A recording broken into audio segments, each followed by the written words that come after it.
উপজাতি ভাইদের উদ্দেশ্যে একটা কথা বলি। ভাই, তোরা যা শুরু করছস বাংলাদেশে, ভাই এটা মেনে নেওয়ার মতো না।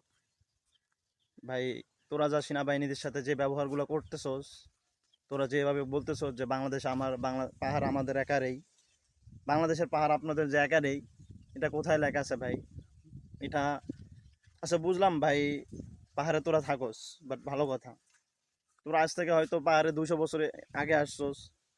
এই পাহাড়ে হয়তো 200 বছর আগে আইসা পাহাড়ে বসবাস শুরু করছস। ভাই, তোরা এখন 200 বছর পর কিভাবে তোরা অধিকার করস যে পাহাড়টা পুরোটাই আমাদের, এখানে শুধু আমরাই থাকবো, এখানে কোনো বাঙালি থাকতে পারবে না?